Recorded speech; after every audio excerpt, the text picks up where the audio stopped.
Yo, what is good YouTube? I am Richie Kim, and today I'm going to be bringing you all the performance review on the KD4 Retro. Before we get started, if you all like sneaker reviews and other sneaker related videos, do me a favor and hit that subscribe button down below. But anyways, let's get right into it. As always guys, starting off with the traction, the KD4 features this storytelling thunderbolt, lightning bolt looking traction pattern on the bottom. And overall, I would say the traction is pretty good. It does tend to get more inconsistent the dustier the courts get, but on clean courts, you're gonna be fine. On dustier courts, just be careful because I did have some slip ups here and there. But overall, I would say just be careful because most local courts that you guys are playing on are probably on the moderately dusty to very dusty side. So just be very careful, constantly wipe your shoes because it does pick up a little bit of dust and it tends to really interfere with the traction. So just be careful.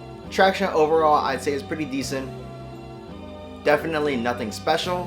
So for traction on the shoe, I'm going to give it an 8.5 out of 10. So moving on to the cushion in the KD4 is what I believe to be a full-length Phylon midsole with a zoom unit in the forefoot.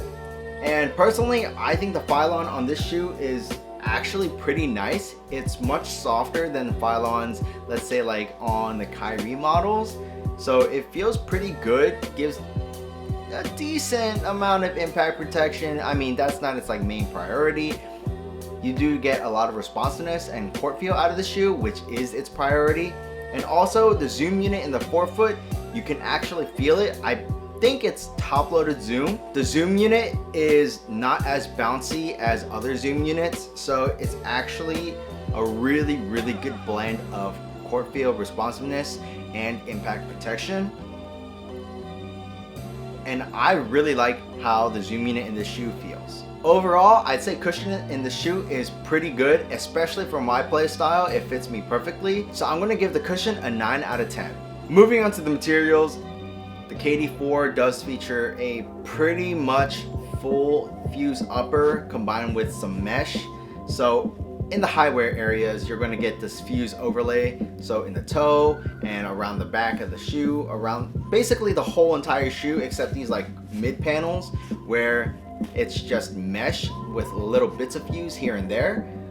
So the material usage, even though it's fuse and fuse is really looked down upon nowadays compared to all the new uppers, like all the knit uppers, all the very premium uppers. Yeah, it's not as nice, but there are some trade-offs. The materials on the shoe are super durable and they actually give you nice containment as well because of how the materials are structured. The cons of that is that the shoe does tend to get very hot, because as you can see, there's like almost no ventilation except for where the mid panels are on the shoe. So material usage, it's not exactly premium, but it does get the job done and it does its job very well. So for materials on the shoe, I'm gonna give it an 8.5 out of 10. Moving on to the fit, I think that the KD4s fit like pretty much any other KD shoe. It does run a little bit long and it does run narrow. Even though it does look like it has a very wide base, it still actually fits pretty narrow. I know in my first impression I said that I didn't really feel too much pain, but I take that back. If you guys have slightly wide feet, please try these on in store to make sure that it does not kill your feet right away, because for me it didn't. But after playing in these for like hours and hours, you do actually start to feel the pain and it's extremely uncomfortable, and I actually had to take them off at times because my foot would just cramp up because it's so narrow. If you guys really want to and you can't try them on in store, I'd say go up half a size, but be careful because the shoe may be a little too long then. So just be very cautious if you guys are interested in purchasing a pair of these shoes. Other than that, the fit in the shoe is really nice. So I'm going to give the fit in the shoe an 8.5 out of 10. So moving on to the support, I thought the support was great in the shoe. I didn't have any side to side movement on the footbed or any heel slippage. And also the strap does actually lock you down more. So the way that the strap works is it's actually attached to where the laces go. And when you crank down on the strap, it pulls down the shoe even closer. Just adds extra lockdown to your foot, which is really nice. The support in the shoe was phenomenal. I had zero problems, so I don't think you guys will as well. Overall, it's a great supportive shoe. For support, I'm going to give this a 9 out of 10. The KD4 Retro retails for $140, I believe, and I think these are actually still sitting on Nike's website. So if you guys are interested, definitely pick up a pair. I don't think you'll be disappointed. Just if you guys are wide footers, be very careful with the shoe, because like I said, after hours and hours of playing, it does get very uncomfortable.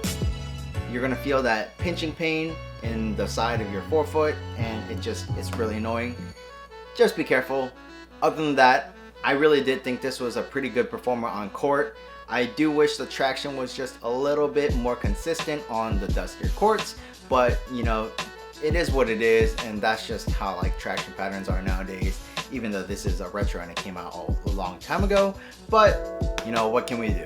That's pretty much it for this performance review. If you guys like this video, do me a favor, hit that subscribe button down below and also smash that like button, as it really does help me out. While you guys are at it, check out this video on my left and on my right, and that's pretty much it. Until next time, peace.